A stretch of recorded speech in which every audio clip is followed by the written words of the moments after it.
Bonjour à tous. Nous accueillons aujourd'hui Thibaut de Saint-Paul, qui est sociologue, spécialiste de l'étude des modes de vie et des inégalités sociales face à l'alimentation et à la santé, qui va nous parler du thème « Corpulence, normes et inégalités sociales ». Voilà, je lui laisse tout de suite la parole. Bonjour à tous, donc oui effectivement je suis sociologue, aujourd'hui sociologue à l'Observatoire sociologique du changement à Sciences Po et à l'École normale supérieure de Cachan, et par ailleurs, l'autre partie de mes activités, je suis administrateur de l'INSEE où notamment je me suis occupé de questions en lien avec les inégalités de santé, donc c'est ces deux perspectives que vous aurez un peu dans mon exposé. Alors on m'a demandé de vous parler de corpulence, normes et inégalités sociales, et de voir un peu comment tout ça s'entremêlait et qu'est-ce qu'un sociologue pouvait apporter sur ces questions-là. Oups là. Alors le premier point, c'est étudier le corps en sociologie. Effectivement, il y a de plus en plus de discours de sociologues sur ces sujets-là, mais ça ne va pas de soi et ça a été longtemps une difficulté pour la discipline. Tout d'abord parce que, évidemment, parler de corps, c'est pas évident pour un sociologue. On est sur un objet où le poids du biologique est extrêmement important. Le corps, évidemment, c'est un ensemble d'os, de chair, de sang, tout ce que vous voulez. Et c'est un objet que pendant très longtemps, la discipline a laissé aux médecins, a laissé aux sciences dures. Et le développement d'un discours sur le corps, c'est quelque chose qui a pendant très longtemps fait peur, entre guillemets, aux sciences sociales, parce qu'on avait peur de dérives psychologisantes, c'était un objet qu'on avait du mal à mettre à distance. Alors la sociologie s'est construite par une mise à distance de ces objets-là. Et donc pendant très longtemps, tout ce qui est lié au corps et à l'apparence a été un objet relativement délaissé, traité, présent, mais sur le côté, au passage, et comme un objet un peu secondaire ou anecdotique. Alors évidemment, ça a changé depuis quelques décennies, avec un certain nombre de sociologues qui ont commencé à travailler sur ces sujets-là, comme Claude Fischler ou Jean-Pierre Poulain.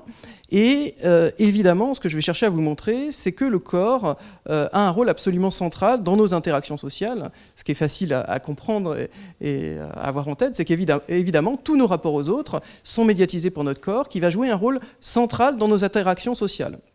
Mais encore aujourd'hui, en économie ou en sociologie, c'est souvent quelque chose qu'on a du mal à étudier, qu'on a du mal à saisir. Par exemple, l'influence du corps ou de l'apparence dans les recrutements, dans un certain nombre d'inégalités qui peuvent apparaître tout au long de la vie. C'est quelque chose de difficile à mesurer, et donc encore de relativement absent dans un certain nombre d'études ou de théories ou de modèles. Aujourd'hui, on va se focaliser sur un cas qui est extrêmement intéressant pour nous, pour différentes raisons, qui est la question de la corpulence. Alors sa particularité déjà pour nous, c'est qu'on est sur une caractéristique corporelle qui va varier au cours de l'existence, et par exemple, contrairement à la taille, qui va jouer aussi en termes d'apparence, mais vous voyez bien qu'évidemment sur la taille, on va tous avoir moins d'action sur cette dimension-là. Et c'est une dimension et ça c'est extrêmement important pour le sociologue, dans lequel chacun d'entre nous va avoir la représentation, qui est vraie dans une certaine mesure, qu'on peut agir dessus. Et qu'en quelque sorte, on le verra, on va être responsable de sa taille puisqu'on va pouvoir agir sur cette dimension-là. Et donc là, ça crée une spécificité de ce caractère physique pour nous.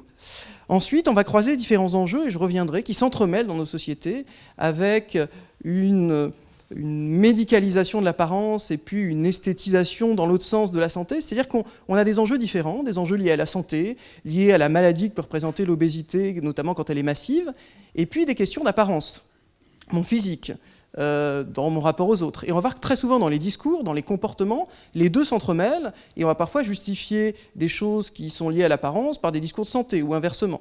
Et donc c'est un point extrêmement intéressant pour nous. Ensuite, et je l'ai dit il y a un instant, le corps c'est quelque chose qu'on a du mal à saisir, qu'on a du mal à mesurer, qu'on a du mal à objectiver, dès lors qu'on va essayer de tenir un discours scientifique, alors au sens des sciences sociales, sur cet objet-là. Alors sur la corpulence, on va avoir des moyens de l'approcher.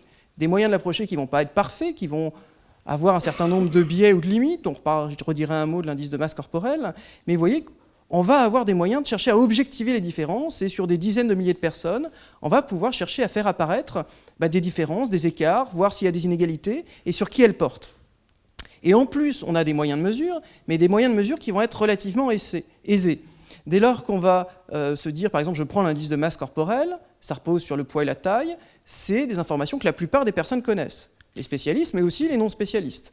Et donc, dans une enquête qui porte sur un autre sujet, quel que soit le sujet, je vais pouvoir intégrer des questions sur la taille et le poids, en demandant au passage aux gens quelle est leur taille et leur poids. Alors ils vont tricher un petit peu, évidemment, mais on va pouvoir avoir des informations sur des grands nombres de personnes, et donc pouvoir étudier, par exemple, des trajectoires, des inégalités sociales, et aller voir ça en détail, parce qu'on va pouvoir mesurer ça sur un grand nombre de personnes. Et c'est ça aussi qui fait une des singularités pour les sciences sociales de cet objet-là. Vous voyez bien que, je ne sais pas, par exemple, un physique agréable, un visage agréable, on se doute que ça doit pouvoir jouer. Maintenant, pour réussir à objectiver ça et à travailler là-dessus, alors il y a des psychologues qui le font en classant des photos, mais c'est extrêmement compliqué et pas forcément très robuste. Et donc là, on va pouvoir étudier les deux aspects, à la fois les questions de santé et les questions d'apparence. Ensuite, il y a une dimension essentielle qui va tout de suite s'imposer pour nous, alors que elle est maintenant relativement évidente, hein, je vais vous en convaincre, mais c'est sur cette caractéristique-là quelque chose qui va jouer énormément. C'est-à-dire que si on ne tient pas compte de cette dimension-là, on passe à côté d'un certain nombre de choses. C'est la dimension sexuelle, tout ce qui est lié au biologique, mais c'est aussi les constructions qui vont être liées à cette différence entre hommes et femmes, qu'en sociologie, on appelle sous le nom de rapport de genre ou de différence homme-femme, et vous verrez ce que je vais vouloir dire là-dessus. C'est-à-dire qu'à la fois, il y a des différences qui sont biologiques, dans la manière dont on va stocker la masse grasse entre hommes et femmes, des différences morphologiques, mais aussi, ce qui va moi m'intéresser en tant que sociologue, toutes les différences de représentation, de discours, de symbolique entre hommes et femmes qui vont se greffer aussi là-dessus et qui vont nous permettre de comprendre ce qu'on va observer, et notamment l'apparition très forte d'inégalités entre hommes et femmes. Alors, je veux juste vous en montrer une illustration que j'aime beaucoup, qui cherche qui vise pas à démontrer quelque chose, qui veut juste vous faire sentir cette différence, et c'est une illustration qui, pour moi, explique énormément, qui donne à voir cette différence-là, c'est la manière dont on représente les corps d'hommes et de femmes dans les manuels d'éducation sexuelle. C'est des images, ça peut un peu vous surprendre comme données, mais c'est des documents dans lesquels on va donner à voir aux enfants, aux garçons et aux filles, l'image du corps idéal de l'homme et de la femme. Et je veux juste vous montrer que la manière dont c'est représenté, ça a changé énormément au cours des dernières décennies. Et que la manière dont on met en scène les silhouettes, vous voyez que là, elles sont quand même relativement différentes. On est en 1948, on est dans un des premiers grands manuels sur le sujet, qui est celui du docteur Jean-Pierre Boucaert, qui a été énormément traduit. Vous allez voir que les formes, elles évoluent, et les discours, les manières de les représenter, elles évoluent énormément. Ça démontre rien, mais ça vous illustre ce que je veux dire, c'est-à-dire la manière dont c'est construit, et ça change, ça dit quelque chose des rapports de genre aussi, en lien avec la corpulence. Donc là, vous avez des silhouettes en 1948, vous voyez que le corps de la femme est relativement large, dessous, on insiste en plus sur ces formes-là. On vous dit les localisations graisseuses chez la femme masquent les reliefs musculaires et osseux et lui donnent des formes arrondies, les lignes d'enveloppe formant de longues courbes continues. Donc on insiste sur ces formes amples, et quand on lit le manuel, c'est très en lien avec des représentations liées à la fécondité, à la maternité. Et puis l'homme, lui, est représenté de manière beaucoup plus carrée. On vous dit les reliefs musculaires et osseux sont beaucoup plus visibles dans les formes masculines. Voilà, donc un fort dimorphisme sexuel lié aux représentations aussi de l'homme et de la femme. Si on avance un peu dans le temps, à un autre moment charnière, donc là j'ai extrait un autre grand manuel, qui est celui de 1967, qui est celui d'Akim Reinhardt, Initiation à la vie sexuelle, où vous voyez que déjà la représentation de la femme est beaucoup plus fine. Si on nommait le pli au niveau du ventre, elle est déjà beaucoup plus fine.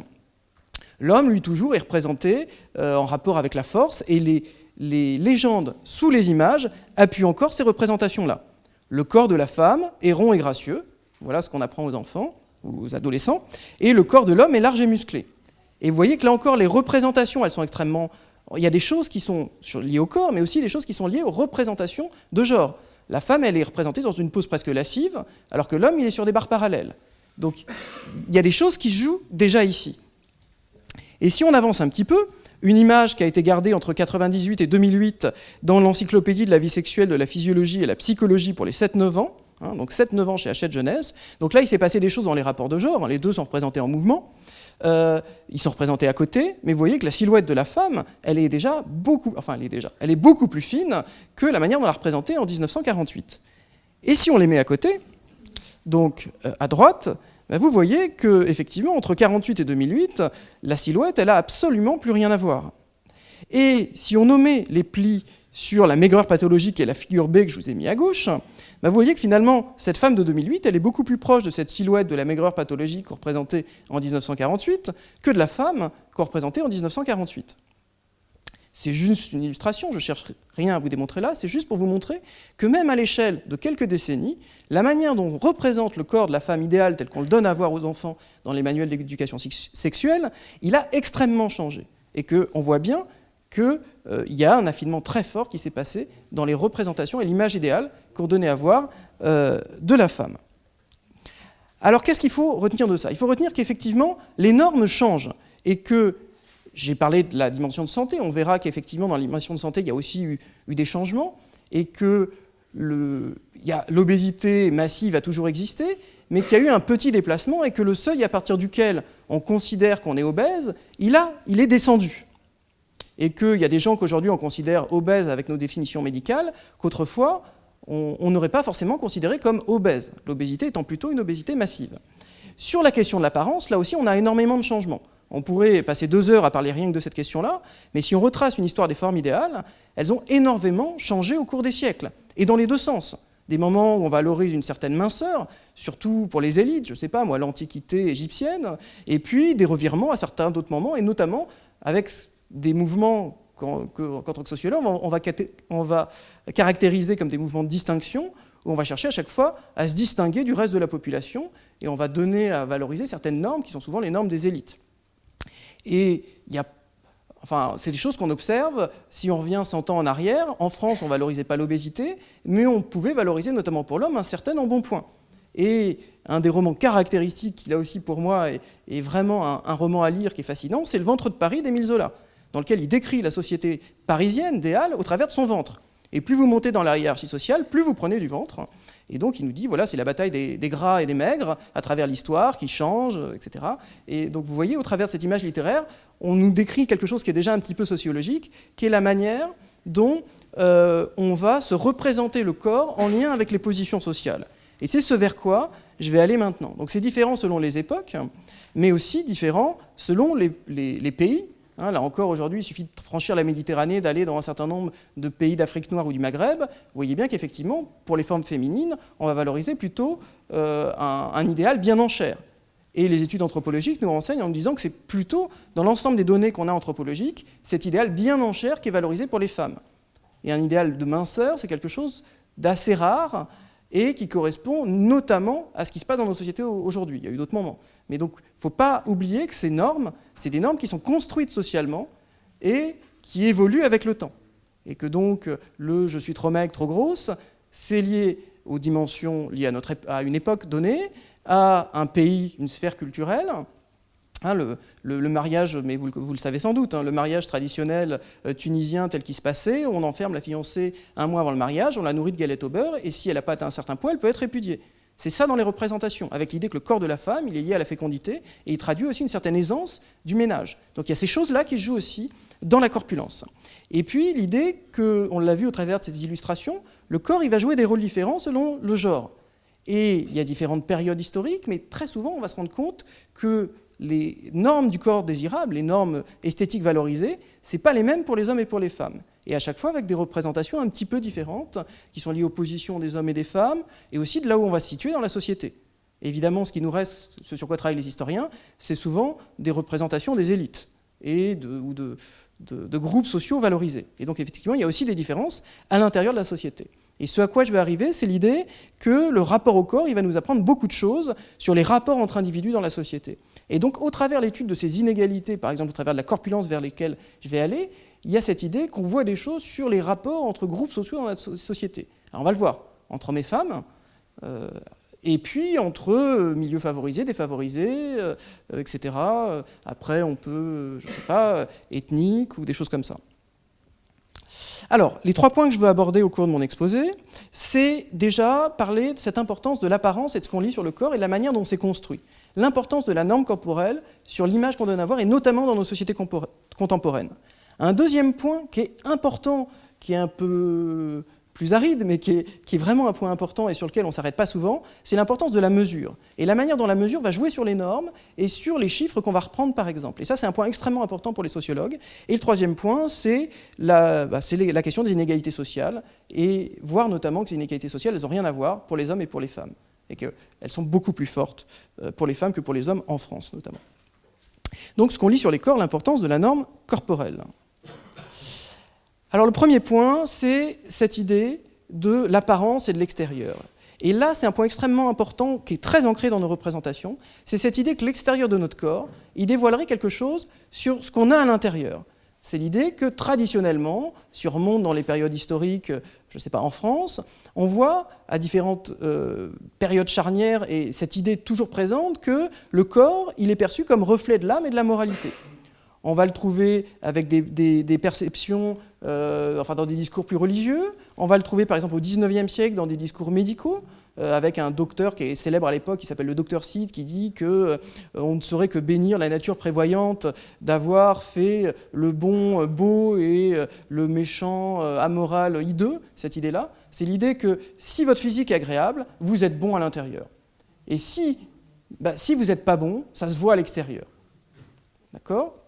Alors, vous pourriez me dire, cette idée que la laideur, c'est la conséquence d'un manque de morale, c'est lointain, on a dépassé ça, mais on va le retrouver à plein de moments dans notre société. On va le retrouver, par exemple, dès l'enfance. Dans les contes qu'on va nous lire quand on est petit, en 10 secondes, vous savez qui est le gentil, qui est le méchant, sauf cas particulier. On apprend à reconnaître le bon parce que son apparence est agréable. Ou dans des discours médiatiques.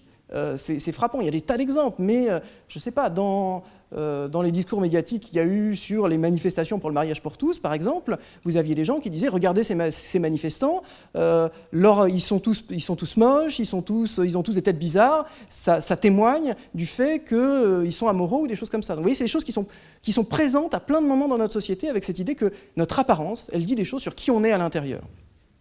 Et donc, évidemment, on va en avoir des traces dans nos représentations. Et donc l'idée, c'est qu'encore aujourd'hui, la grande taille, elle est perçue comme une aptitude à commander, inconsciemment. Et rappelez-vous, il y a un certain nombre de professions, jusqu'à récemment en France, où il fallait faire, et c'est dommage, un certain nombre de centimètres pour pouvoir y accéder. Et vous avez un certain nombre de pays où c'est encore le cas. En Chine, il y a une loi extrêmement dure sur la taille, où pour intégrer des emplois dans la fonction publique à responsabilité, il faut faire plus d'un certain nombre de centimètres. Je ne pourrais pas avoir un poste à responsabilité en Chine, je serais trop petit. Donc vous voyez, il y a cette idée-là, que la taille dit quelque chose. Alors on l'a vu tout à l'heure, pour le sociologue, c'est un peu particulier, parce qu'effectivement, les questions de santé vont être dites, enfin il y en a moins, donc il y a cet aspect-là, et puis on ne peut pas jouer dessus. C'est comme ça, c'est donné, c'est la fatalité de la taille. L'obésité, on va trouver la même chose, évidemment. C'est tous les stéréotypes qui vont être liés à l'obésité. C'est l'idée que si vous êtes trop gros, effectivement, c'est peut-être un signal que vous vous laissez aller, qu'il y a des choses qui ne vont pas. Vous voyez, c'est toutes ces choses-là. Et là encore, je suis sur des choses qu'on peut essayer de mesurer et que nous, on peut montrer scientifiquement. Mais on sait que dans une interaction, recruteur face à recruté, jury de concours face aux candidats, professeur face à élèves, toutes ces choses, elles vont jouer. Et elles vont jouer plus ou moins, elles sont difficiles à cerner avec plein d'autres choses, parce que c'est des choses ces normes-là, leur difficulté, c'est qu'elles sont incorporées. C'est-à-dire que c'est des choses qu'on a du mal à mettre à distance. Elles nous aident à penser et c'est presque... Enfin voilà, la personne rentre, c'est l'idée qu'on va lire des choses sur le corps. Quand quelqu'un entre dans une pièce, on ne l'a jamais vue, on ne sait rien sur elle. Au premier contact, on va lire des choses sur son corps. On va lire des choses qui sont liées à nos représentations, par exemple à son apparence, mais aussi des choses sociales. Et ça, c'est quelque chose qui est très développé en sociologie. Je lis des choses sur votre forme du corps. Si quelqu'un entre à l'instant, on va savoir qui c'est. Est-ce que c'est quelqu'un, est-ce que c'est quelqu'un qui vient pour faire le ménage? Est-ce que c'est un grand professeur qui vient assister à la conférence? Est-ce que c'est quelqu'un qui s'est trompé de salle? Est-ce que c'est un étudiant? Est-ce que vous voyez, on va lire des choses. Et dans le métro, vous pouvez jouer à ça. On peut chercher. On encourage tous les étudiants à faire ça. Vous allez lire des choses. Vous allez vous placer socialement. Donc c'est l'idée que le corps, il est marqueur social. En plus de ces questions symboliques d'apparence des choses à voir, on lit des choses sur le corps d'un inconnu. On va lire son identité sociale. C'est l'idée que le corps va traduire ce que l'individu est pour la société. Et c'est bien sûr pas si simple, c'est pas une seule dimension, mais c'est plein de petites choses. C'est des exemples schématiques qu'on aime beaucoup en sociologie, c'est par exemple le hâle de la peau. C'est l'idée qu'à certaines périodes historiques, au Moyen-Âge, on va valoriser la blancheur de la peau, et on valorise notamment la blancheur de la peau, on trouve ça beau, pas seulement parce que c'est une norme esthétique inconditionnelle, c'est parce que la blancheur de la peau, ça témoigne que vous n'êtes pas dehors, comme ces vilains paysans, à travailler dans les champs. Et que donc plus vous êtes blanc, plus vous êtes oisif. Et puis dans nos sociétés, ce qu'on trouve beau, en général, je schématise, c'est le hâle de la peau. C'est vous êtes bronzé. Ça prouve que vous avez les moyens d'aller au ski ou de vous payer des séances d'UV. Donc vous voyez, derrière nos normes esthétiques, il y a aussi des constructions sociales qui vont dire des choses sur qui on est en termes de revenus, en termes de placement social. Et évidemment, autour de l'obésité, on peut trouver un peu la même chose. Reprenons Zola, s'il y a la bataille des gras et des maigres, c'est parce que si vous êtes mince au XIXe siècle en France, c'est que ça renvoie à la pauvreté ou à la maladie. Et donc, plus vous êtes gros, plus vous témoignez votre richesse, vous êtes dans la société. Alors qu'aujourd'hui, évidemment, tout le monde peut plus ou moins se nourrir, et donc la distinction sociale, elle ne peut plus se faire là. Donc c'est évidemment pas la seule explication, mais on peut se demander si la valorisation de la minceur, c'est pas une manière de se distinguer, de montrer qu'on n'est pas comme ces gros qui mangent n'importe quoi, ou ces pauvres qui mangent n'importe quoi. Vous voyez, c'est ces questions-là qu'on va se poser. Et donc c'est ces questions de stratégie de distinction sociale. Ensuite, c'est l'idée que nos corps, ils sont aussi marqués par ce qu'en sociologie on appelle l'usage social, la manière dont on les utilise, et par exemple dans notre activité professionnelle. En règle générale, le corps d'un employé de bureau, c'est pas le même que celui d'un déménageur ou d'un ouvrier à la chaîne ou de chantier, enfin j'en sais rien. C'est juste dire que notre activité professionnelle, elle va marquer son corps déjà dans ses dimensions physiques. Mais aussi, et c'est aussi une des choses sur lesquelles travaille la sociologie depuis une trentaine d'années, ça va la marquer aussi dans nos représentations, avec l'idée que traditionnellement dans les classes populaires en France, ce rapport au corps qui passe surtout par l'exercice de la force physique, l'expérience de la force physique, il a des conséquences sur les aliments valorisés, sur le fait qu'on va valoriser des aliments fortifiants, ou la sociabilité qui va être liée à de l'alcool, qui là aussi apporte des calories. C'est lié à l'idée que très schématiquement, un bon repas en haut de la hiérarchie sociale en France, c'est plutôt un repas léger, c'est ça qu'on va vouloir offrir pour faire plaisir à ses amis, alors qu'en bas de la hiérarchie sociale, pour faire plaisir à ses amis, on va leur offrir quelque chose qui tient au corps, une choucroute, ou... Enfin, vous voyez, on ne va pas valoriser forcément le même type d'aliment, même s'il y a des évolutions, évidemment, selon les classes d'âge. Ensuite, c'est avoir en tête qu'on parle ici de corpulence, et que la corpulence, c'est un caractère qui est symbolique. C'est pas un simple jugement de goût, c'est beau et c'est pas beau, mais évidemment, c'est quelque chose qui se voit immédiatement dès qu'une personne entre dans la pièce, et donc sur lequel va jouer plus, en tout cas pour les femmes, que d'autres caractéristiques corporelles, il va jouer plus de choses sur cet aspect-là que sur d'autres caractéristiques corporelles. Il y a beaucoup de choses qui vont s'y jouer. Et puis il y a ensuite cet aspect que j'ai déjà un peu énoncé, mais qui va être important pour nous, c'est l'idée que vont se mélanger des questions d'apparence, sur lesquelles j'insiste ici, et des questions de santé, dont je vais reparler tout de suite après. Et donc, à l'origine de beaucoup de comportements liés à la corpulence, il y a autant de questions d'apparence, au moins autant de questions de santé. Par exemple, quand nous, on va aller étudier dans des études plus qualitatives les régimes, les gens ils vont avoir tendance à parler de santé, de choses comme ça. Et puis dès qu'on va creuser, on va se rendre compte que c'est la copine, le mari, qu'au moins dans le moteur, il y a aussi des questions d'apparence. Et qu'évidemment, c'est ces questions d'apparence qui vont être moteurs. Et voilà, les unes de magazines féminins, ils apparaissent un peu avant l'été, et évidemment, c'est aussi un des grands moteurs. L'autre point important dans lequel, bizarrement, on ne relève pas souvent en France, alors qu'on en parle beaucoup à l'étranger, notamment dans les conférences internationales, c'est la place très particulière de la France. C'est l'idée qu'en France, la France, elle apparaît moins touchée que ses voisins, en tout cas la plupart, par ce qu'on a pu appeler, ou ce que l'OMS a pu appeler l'épidémie d'obésité, même si le terme aussi peut être discuté, qu'est-ce que c'est qu'une épidémie non virale? Et voilà, ça fait couler beaucoup d'encre scientifique et pas scientifique aussi aux États-Unis notamment. Et la prévalence de l'obésité en France, évidemment, elle a augmenté, je vais vous en reparler un petit peu, mais pas autant qu'au Royaume-Uni, enfin aux États-Unis n'en parlons pas, ou même au Portugal ou en Grèce. Et donc il y a un questionnement de qu'est-ce qui fait que l'évolution, elle n'est pas la même en France et en Italie dans une certaine mesure que dans les autres pays voisins. Alors il y a le questionnement de ce qu'on va manger, ce qu'on va avoir dans l'assiette, mais nous sociologues, on va aussi pointer d'autres choses, c'est les manières de manger, les modes d'alimentation. Et le modèle alimentaire français, c'est effectivement autant ce qu'il y a dans l'assiette que la manière dont on va le manger. Et notamment la persistance dans notre pays des 3 grands repas, qui sont des moments extrêmement forts en termes de moments sociaux, de rituels sociaux. Encore en France, et notamment pour le repas du soir, c'est des moments où on se retrouve, où on va manger ensemble. Par exemple, on a des enquêtes emploi du temps où on observe que les gens ont des activités très diverses, et puis au moment du repas, systématiquement, presque toujours, les familles se retrouvent le soir.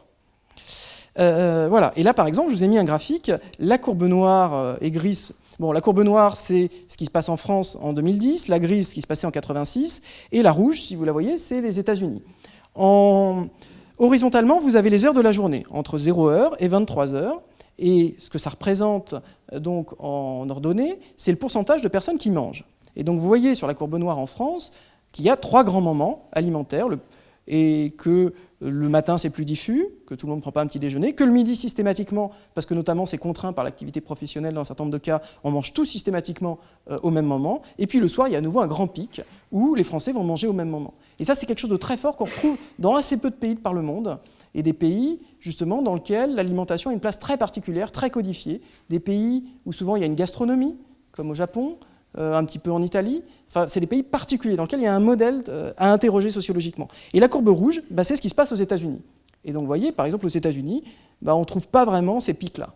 Donc il y a des modes d'alimentation qui n'ont rien à voir entre les pays, et ça aussi, il va falloir le comprendre. Si vous avez des questions, on pourra revenir tout à l'heure dessus.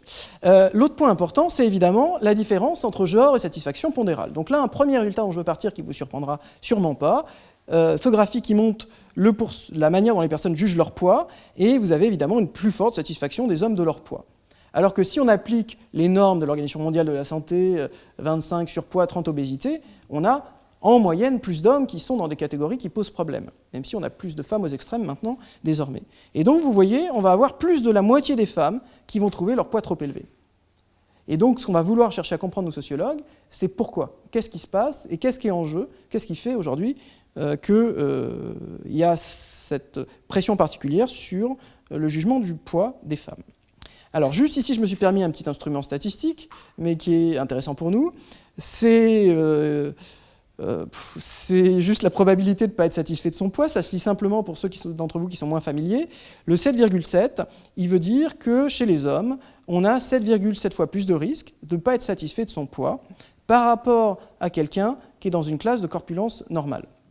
Qu'est-ce que ça veut dire? Ça veut dire que, évidemment, vous voyez 34 et 48, l'obésité, ça entraîne beaucoup plus d'insatisfaction pondérale que les autres niveaux corporels. Ça ne nous surprend pas. Mais premier point, la probabilité, elle est beaucoup plus forte quand on est une femme que quand on est un homme. Pour une femme, le sous-poids, ça entraîne un petit peu d'insatisfaction. Et en fait, quand on va les regarder en détail, c'est celles qui sont les plus en sous-poids. Donc en gros, le sous-poids, c'est presque pas gênant. Et le surpoids, ça va entraîner de l'insatisfaction. Pour les hommes, il va se passer la situation inverse, où le surpoids, notamment quand on est près de l'obésité, il entraîne de l'insatisfaction, mais le sous-poids, en France, va entraîner beaucoup plus d'insatisfaction que le surpoids. Et ça, c'est quelque chose de très qu'on va retrouver dans un certain nombre de pays d'Europe, et notamment en France, c'est le fait qu'il ne se passe pas du tout la même chose pour les hommes et pour les femmes, et que les pressions, les discriminations, notamment qu'on va retrouver pour le surpoids des femmes, on va les retrouver presque identiques pour le sous-poids des hommes. Mais j'en dirai un mot après. Et donc, c'est dire que derrière ce genre de choses, on va avoir des différences de normes corporelles, avec des différences, des logiques qui ne sont pas les mêmes entre les hommes et les femmes, avec bien sûr des différences entre groupes d'âge, des différences entre milieux sociaux. Mais c'est ça la grande tendance. C'est l'idée que chez les femmes, quand on interroge les discours, les questions de corpulence, elles se rapportent à la beauté. Et la beauté dans nos sociétés aujourd'hui, c'est plutôt la minceur. Et donc, c'est la minceur qu'on va aller rechercher.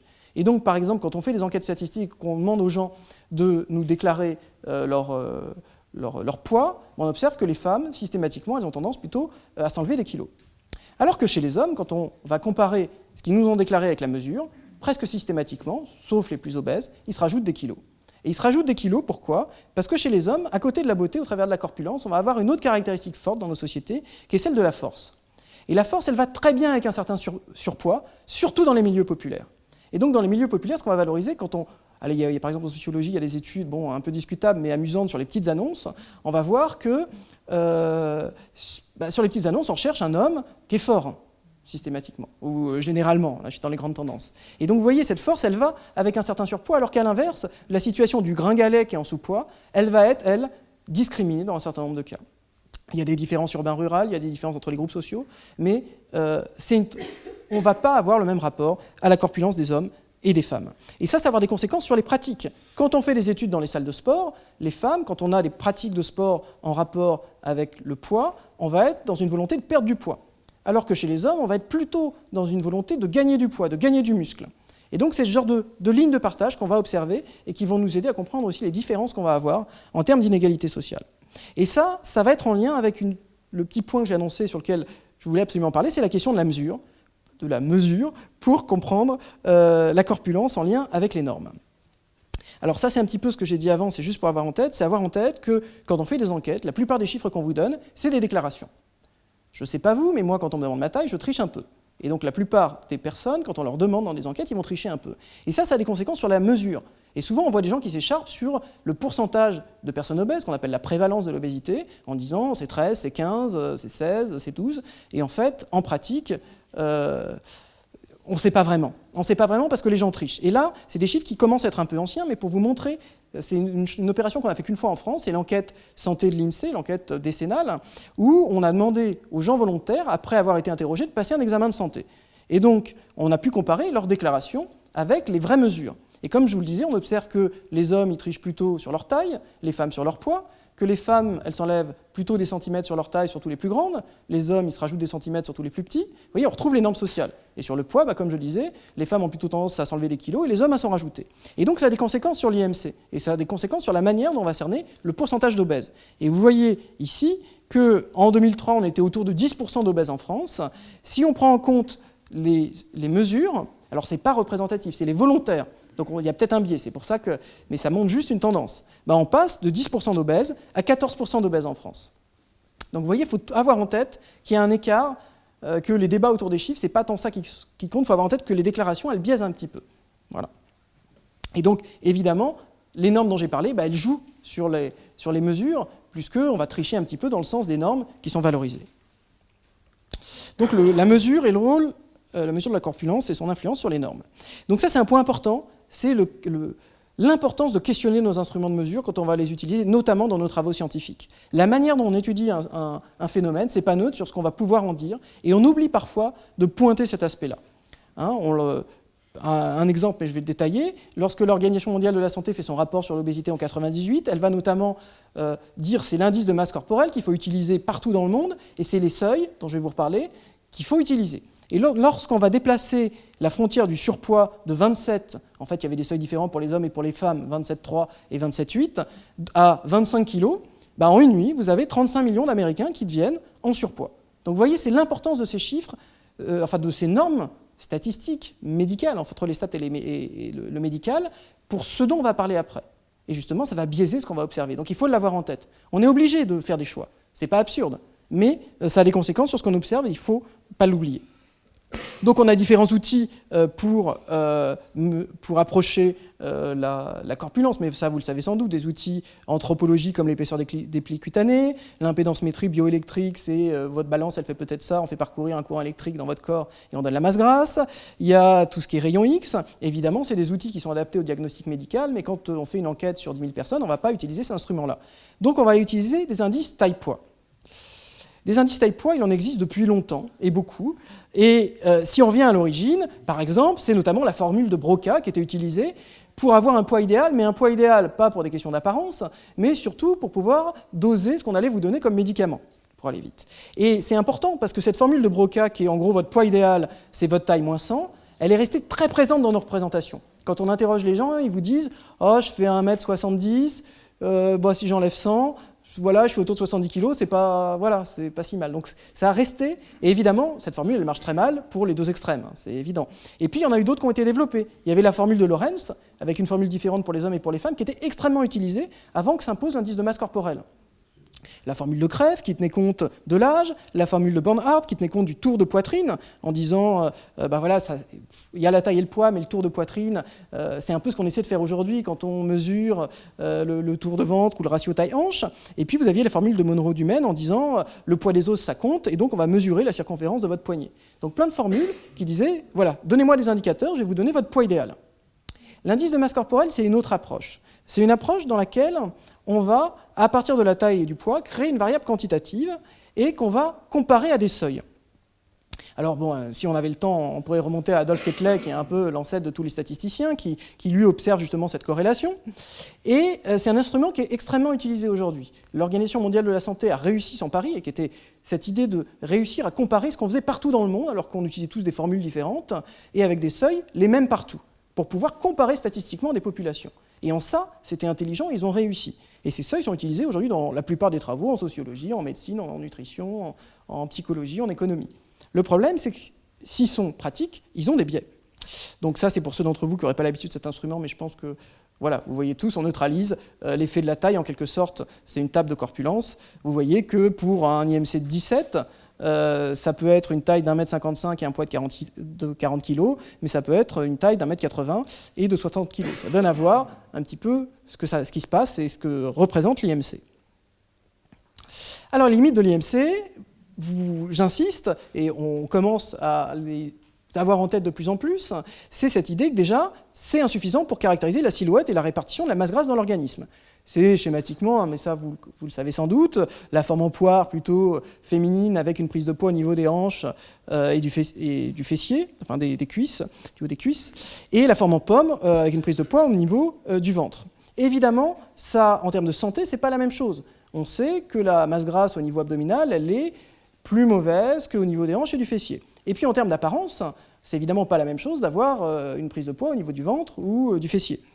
L'autre point, c'est la difficulté de distinguer tout ce qui est poids de la graisse et des muscles, avec des tas d'exemples où on voit bien que, évidemment, en termes de santé, c'est pas la même chose, mais aussi en termes d'apparence. Donc l'IMC aujourd'hui il est utilisé à la fois comme indicateur de forme, ici montré sur des silhouettes féminines, et comme indicateur de santé avec ses seuils. Donc plus de 25, on est en surpoids, et au-dessus de 30, on est obèse. Le problème, c'est que ces seuils, si il y avait un besoin qu'on les utilise partout, ils ont évidemment un certain nombre de défauts qu'il faut avoir en tête quand on les utilise pour comparer les populations. Déjà, ces seuils, c'est les mêmes pour les hommes et pour les femmes, et il y a relativement de littérature sur cette question-là. On sait que les seuils devraient être différents pour un homme et pour une femme si on était précis scientifiquement. Il y a un certain nombre de controverses, notamment aux États-Unis, pour savoir combien doit être l'écart. Et il n'y a pas d'accord, mais on sait que si on voulait être précis, déjà, il faudrait un seuil un peu plus élevé pour les hommes. Donc du coup, quand on va utiliser le même seuil pour les hommes et pour les femmes, on va un peu sous-estimer ce qui se passe au niveau féminin. Enfin, ça va jouer sur les représentations qu'on va donner à voir. Ensuite, ces seuils, ils sont les mêmes quel que soit l'âge. Et là aussi, on sait que l'IMC, il va augmenter en croissant de près d'à peu près 1 point par décennie, sans que les risques pour la santé augmentent proportionnellement. Donc si on était précis scientifiquement, il aurait fallu aussi faire des seuils qui variaient avec l'âge. Et là aussi, il y a des controverses, mais il y a certains auteurs, certains grands chercheurs américains qui défendent que le seuil de 25 à 20 ans, 25 ans, il devrait être de 27 à 40, 45 ans. Donc là aussi, il y a des débats sur ces questions. Il faut juste avoir en tête que quand on va utiliser ces seuils, on va avoir un petit biais sur ces questions-là. Et ces choix, ils ne sont pas neutres. Ensuite, ces seuils, ils vont avoir vocation à pouvoir comparer ce qui se passe partout dans le monde. Donc ils sont les mêmes pour les Français, les Japonais, les Camerounais. Et évidemment, ces seuils, ils n'ont pas été choisis n'importe comment, mais ils sont basés sur des travaux scientifiques qui ont été faits sur ce sur quoi on avait des données. Donc une population qui est nord-américaine et qui est européenne. Et très vite, on se rend compte, après 98, que dans certains pays du monde, ça ne va pas. Soit ils sont trop élevés par rapport au risque pour la santé, soit ils sont trop bas. Et par exemple, Singapour, on a dès 2000 à baisser le seuil de l'obésité de 30 à 27, qui était un niveau qui était beaucoup plus en lien avec les risques pour la santé. Et donc là encore, on abaisse de 30 à 27, en une nuit, le pourcentage d'obèses, il passe de 6 à 16%. Ça veut dire quoi? Ça veut dire que c'est pas absurde ce qu'on fait là, mais qu'il faut avoir en tête quand on raisonne sur des chiffres, sur les seuils qu'on a utilisés et la manière dont ils ont été construits. Vous voyez, en une nuit, on peut augmenter de 10% le taux d'obèse si on choisit de bouger le seuil. Et le seuil de 30 pour l'obésité, dans nos pays, il est relativement bien établi scientifiquement. Le seuil de 25, il y a quand même de gros débats. Et il y a certaines personnes qui participaient au débat à l'OMS quand ils ont été fixés, qui disent qu'on a failli choisir 27, et que le fait que 25 se soit rond par rapport à 30, ça a quand même beaucoup pesé. Donc il faut avoir en tête que, évidemment, être à 25, c'est pas pareil que d'être à 40. Mais quand on est à 25,1, dire il faut passer à 24,9, évidemment, ça n'a pas grand sens. C'est juste ça qu'il faut pointer. Et évidemment, pourquoi je dis ça? C'est parce que cette normativité statistique et médicale qui a un sens, on veut comparer des populations, très vite, on va observer dans nos sociétés un glissement. Cet instrument scientifique, il va s'appliquer aux individus. Et là, vous voyez, ça a un sens grossier en termes d'indicateurs. Évidemment, quand on recommande aux médecins généralistes, comme on le fait aujourd'hui, de prendre l'IMC au cours de chaque consultation, être à 25, c'est pas pareil qu'être à 40, et puis ça permet de suivre l'évolution. Mais vous voyez que ce seuil de 25, finalement, il est un petit peu arbitraire quand même. Enfin, voilà, il est discutable. Et ça va être extrêmement réutilisé. Jusque, là aussi, une autre illustration dont je voulais parler, c'est l'apparition, par exemple, de ce produit, qui a été enlevé depuis, mais qui était une ligne de médicaments qu'on a clairement appelée IMC, reprenons le nom de l'indice, avec 3 boîtes de 3 couleurs différentes et qui jouent sur les seuils. Les gens savent qu'il y a des seuils, ils les ont vus dans les magazines féminins, mais ils ne savent pas forcément les seuils. Je vous rappelle, pour l'OMS, au-delà de 25, on est en surpoids. Donc c'est la boîte bleue, où on vous dit perdre du poids. Mais il y a 2 autres boîtes, 22-25, on vous dit c'est pour affiner sa silhouette, et 19-22, c'est pour sculpter son corps. C'est vendu en pharmacie, il y avait des petits calculateurs pour vous dire quelle boîte il faut, et puis on va décliner en une ligne de produits. Donc vous voyez, on va réutiliser dans la société nos indicateurs statistiques. Évidemment, ce n'était pas donné. Et donc pourquoi je dis ça? Parce qu'évidemment, cette mesure, elle va jouer sur les normes et aussi sur la manière dont on va percevoir les inégalités. Cette utilisation de l'IMC, je vous l'ai dit, elle a un sens, c'est pas absurde quand nos ministres recommandent de l'utiliser, évidemment, on peut voir des choses, mais elle est discutable parce qu'elle va ancrer dans les esprits des seuils qui étaient avant tout des seuils statistiques. Et donc ce discours va jouer sur une confusion entre des choses qui sont médicales, des normes qui sont médicales, qui sont statistiques, et des normes qui vont être esthétiques. Et donc ça va influencer cette chose qui est extrêmement importante, qui est cette représentation de ce qu'est avoir une corpulence trop élevée. À partir de quand on est trop gros? C'est ça l'enjeu. Et effectivement, la réponse médicale, c'est pas la même réponse que la réponse en termes d'apparence individuelle. Et celle-là, elle va varier selon qu'on est un homme, selon qu'on est une femme. Là aussi, je ne l'ai pas encore dit, mais il ne faut pas trop que je fasse de parenthèse, sinon je vais dépasser mon temps. Quand on interroge les femmes dans nos enquêtes, systématiquement, elles vont se juger plus grosses qu'elles ne sont en réalité. Les hommes, on a le mouvement inverse. Ils vont systématiquement se juger plus minces qu'ils ne sont en réalité. Et donc là aussi, ça va nous permettre de comprendre les pratiques en termes d'activité physique, de rapport à la santé ou alimentaire. Et évidemment, surpoids et obésité ne touchent pas tous les groupes sociaux de la même manière, qui est le dernier point que je voulais aborder avec vous. C'est l'idée que la corpulence, notre déconstruction sociale, elle ne vise pas à dire que l'obésité, il n'y a pas de conséquences en termes de santé, de maladie, mais qu'en plus de ça, on va avoir des enjeux sociaux. Et l'obésité, par exemple, va pouvoir être un handicap social en plus d'un handicap physique. C'est-à-dire qu'en plus des difficultés médicales, on va avoir des difficultés en termes d'intégration dans la vie sociale, par exemple. Et on va montrer qu'il y a de très fortes inégalités sociales entre milieux sociaux et qu'elles vont jouer très différemment selon qu'on est un homme ou une femme. Deux exemples. Le premier, c'est en Europe, l'IMC en fonction du niveau de diplôme. Vous voyez, le orange, c'est les diplômés du supérieur, après c'est le baccalauréat, et le bleu, c'est ceux qui ont un niveau de diplôme inférieur au baccalauréat. Et donc vous voyez, c'est l'IMC moyen, que, évidemment, parce que c'est un résultat qu'on connaît bien et qu'après nous on creuse beaucoup, c'est l'idée que plus vous êtes diplômé, plus vous êtes mince en moyenne. Mais la première chose qu'on peut voir ici, c'est que l'écart il est beaucoup plus grand chez les femmes que chez les hommes. Et ça, on va le retrouver dans tous les pays, et notamment en France. Et quand on va creuser ça, c'est quelque chose qu'on retrouvera. Bien sûr, on tiendra compte de l'âge, des générations, toutes ces choses-là. Mais c'est un premier résultat à avoir en tête. Le deuxième, et qui est très fort en France, c'est le fait qu'ils ne jouent pas la même chose selon le revenu, selon qu'on est un homme ou une femme.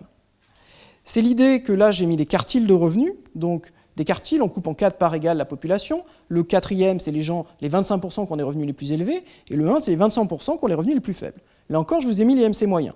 Qu'est-ce que ça veut dire? Si on prend le graphique d'en bas pour les femmes, plus on a un revenu élevé, plus, en moyenne, on est mince. Alors évidemment, il y a plein de différences, il faut aller voir en détail. Ça veut dire quoi? Ça veut dire que les plus corpulents, on les trouve en bas de la population. Et effectivement, l'obésité, elle va se trouver plutôt en bas. Pour les hommes, si on regarde l'IMC moyen, c'est l'inverse. Plus on monte dans la hiérarchie sociale, plus on va avoir des gens corpulents. Et quand on tient compte de l'âge, par exemple, on va retrouver la même chose. Ça veut dire quoi? Ça veut dire que le lien entre obésité et revenu en France, le lien entre pauvreté et obésité, il est valable surtout pour les femmes, et de manière très massive. Pour les hommes, c'est un peu plus compliqué. Il va être vrai, on va avoir de l'obésité chez les plus défavorisés, mais on va aussi observer de l'obésité et aussi des corpulences très élevées chez les plus riches. Des choses qui vont par exemple, je ne sais pas, quand on va voir dans le détail sur certaines professions, c'est un exemple qui est très parlant, les chefs d'entreprise, pour les hommes, ils vont être très corpulents, alors que pour les femmes, ils vont être parmi les plus minces. Et donc il y a des choses qu'en sociologie on appelle liées aussi au physique de l'emploi ou aux constructions sociales, liées à des positions sociales qu'on va aller interroger. L'évolution en France depuis 1981, alors là c'est l'évolution, les données, c'est les enquêtes santé de l'INSEE, qui sont des enquêtes nationales, où on est représentatif de l'ensemble de la population, et voilà les 4 dernières, la dernière est sur le terrain, donc on aura les chiffres bientôt. Qu'est-ce qu'on voit apparaître? On voit apparaître, donc il faut avoir en tête qu'on sous-estime un petit peu, que l'autre source qui existe, qui est OBEPI, qui est une source un peu moins bonne, mais plus régulière, donc intéressante pour ça. Alors, elle est un petit peu au-dessus. Donc en gros, on sait qu'on est en dessous. Mais ça nous permet de voir une évolution et après d'étudier en particulier les différences sociales. Donc vous voyez que l'obésité, entre 81 et 2008, ou 81 et 2003, elle a doublé. Et notamment, ce qui se passe pour les femmes est extrêmement important. L'obésité est devenue plus importante que le sous-poids pour les femmes. Si on regarde l'évolution régionale au moment où ça se joue, entre 81 et 2003, vous voyez qu'il y avait c'était inégalement réparti l'obésité en 81. Mais en gros, la carte, elle va se colorer. Elle va se colorer, et en 2003, le Nord, on avait 14% d'obèses, l'Est, on en avait 13%, on sait très bien que c'est là que se joue, et c'est là, quand on va étudier les enfants, par exemple, dans nos enquêtes santé en milieu scolaire, on va aussi retrouver ces questions-là. Et dans la dernière enquête, on voit en quelque sorte que, en moyenne, par exemple pour les enfants, ça s'est stabilisé ou ça a diminué. Par exemple, dans les enquêtes en grande section de maternelle, l'obésité chez les 5-6 ans, elle baisse. Mais derrière cette baisse moyenne, il y a encore des augmentations dans certaines régions qui ne sont pas négligeables, et notamment dans certains milieux sociaux. Donc pas oublier que la moyenne statistique, elle cache parfois de grandes diversités. Là encore, si je prends le moment où se passe l'évolution, en fait, quand on voit la hiérarchie sociale, au travers des catégories socio-professionnelles, on voit que plus on est bas dans la hiérarchie sociale, plus l'obésité, elle va être fréquente. Les agriculteurs sont plus corpulents que les ouvriers, que les employés, que les professions intermédiaires, que les cadres supérieurs, professions intellectuelles supérieures. Et quand on prolonge cette courbe jusqu'en 2008, on observe que la croissance, elle a diminué pour toutes les catégories, sauf pour les agriculteurs. Et elle diminue d'autant plus qu'on est en bas. Voilà. J'ai mis là entre 80 et 2008 pour l'évolution par rapport au niveau de diplôme. En 2008, vous aviez 17% des individus ayant en plus le brevet qui sont obèses, contre 6% des diplômés du supérieur. 11 points d'écart, ce qui est absolument considérable entre les plus et les moins diplômés. Et le point important, c'est que cet écart, il a doublé entre 81 et 2003. Donc l'augmentation de l'obésité en France, elle se traduit vraiment par une augmentation des inégalités entre les plus favorisés et les plus défavorisés. Et si on va voir en détail, j'ai juste voulu le montrer là sur un graphique simple, en fait ça va jouer surtout au niveau des femmes. Les écarts, ils vont à chaque fois être beaucoup plus importants pour les femmes. Là je vous ai mis la prévalence de l'obésité homme-femme en fonction du niveau de diplôme en 2008, et on va retrouver toujours des écarts plus importants pour les femmes. Donc c'est l'idée que, c'est ce que j'ai dit, plus une femme en France est dans un ménage de niveau de vie élevé, plus sa corpulence est faible. Alors là je suis en termes de corpulence moyenne, pour l'obésité c'est un tout petit peu différent pour les hommes, effectivement on va en trouver aussi en bas. Et bon, ça je l'ai dit, du coup je vais rattraper un peu mon tout petit retard. Et donc il y a deux types d'explications. C'est ce lien entre consommation et discrimination. Comment est-ce qu'on peut comprendre ce que je vous ai décrit là ? Alors là aussi, on pourrait y passer 2 heures, mais en gros, il y a deux types d'effets qui vont nous intéresser. Tout d'abord, les effets de causalité qui sont les plus classiques, et qui sont ceux que vous avez, qu'on a en tête naturellement, qui sont des différences de consommation, une accessibilité moindre à des produits alimentaires, des questions de revenus, des choses comme ça qui vont jouer sur la consommation, et donc causer ces écarts et ces inégalités. Et puis l'autre point important pour nous sociologues, c'est ces effets de sélection. Les effets de sélection, c'est les discriminations. C'est dire que c'est parce qu'elles sont plus corpulentes, qu'elles sont moins bien payées, et qu'on voit apparaître ces écarts. Vous voyez, c'est l'idée que ça joue dans les deux sens. C'est parce qu'on est moins bien payé qu'on est plus corpulent, mais c'est aussi parce qu'on est plus corpulent qu'on est moins bien payé. Et donc c'est ces deux sens de la causalité qu'en sociologie on va aller étudier. C'est dire quoi ? C'est dire que dans nos sociétés, la minceur, c'est un mode de distinction sociale et de genre. Dit autrement, et c'est la slide suivante, c'est dire qu'on a un certain nombre d'études aux États-Unis, aussi de plus en plus en Europe, qui vont nous montrer que l'apparence physique, elle joue dans la constitution des différences économiques. Et que donc ça joue notamment pour obtenir un travail plus rémunérateur. C'est dire quoi ? C'est dire que la beauté, et en particulier la minceur pour les femmes, c'est comme un diplôme supplémentaire que le marché du travail va reconnaître financièrement. On critique beaucoup les femmes qui font des régimes, etc., en disant elles poussent de plus en plus alors qu'elles sont déjà minces, etc. Mais il faut avoir en tête que c'est rationnel. On est dans un univers social qui valorise la minceur. Vous perdez du poids, vous gagnez en revenus. C'est très schématique comme je le dis, mais c'est ce qu'on fait apparaître statistiquement quand on a des dizaines de milliers de personnes. C'est comme un diplôme supplémentaire, ça augmente en moyenne votre revenu, le nombre de promotions que vous pouvez avoir. On a une très bonne étude française sur le chômage qui montre que ça diminue votre probabilité de vous retrouver au chômage et que ça diminue le temps pendant lequel vous allez y rester. Donc socialement, c'est tout à fait rationnel de rechercher cette minceur pour les femmes. Et c'est ça qu'il faut avoir en tête. Et le dernier point, pour boucler, c'est avoir en tête cette question de la responsabilité de son corps. Comme je l'ai dit tout à l'heure, on est sur un caractère physique particulier sur lequel on peut, dans nos représentations, agir. C'est une chose qui caractérise énormément notre rapport au corps dans les sociétés, c'est cette idée que chacun apparaît responsable de son corps. Chacun a le corps qu'il mérite. Si vous êtes trop gros, c'est de votre faute. Et donc, ça veut dire quoi ? Ça veut dire qu'on passe de cette idée de responsabilité de son corps au risque de cette notion de culpabilité de son corps. Et d'autant plus difficile qu'on va se rendre compte que quand on étudie les personnes obèses, on observe une incorporation des normes et que les personnes obèses vont souvent être les premières à redonner les normes dont on a parlé avant qui vont dévaloriser une corpulence trop élevée. Et on le voit par exemple quand on étudie les régimes alimentaires et on va voir que cette pression sociale de la minceur, elle ne pèse pas également sur tout. On l'a vu, elle pèse plus sur les femmes, mais elle va peser aussi plus sur certaines catégories des classes moyennes, plus sur les plus jeunes, plus dans certains milieux, et on va voir que, voilà, et ça se comprend très bien pourquoi à tel endroit ça pèse. Donc, j'ai dépassé de 3 minutes.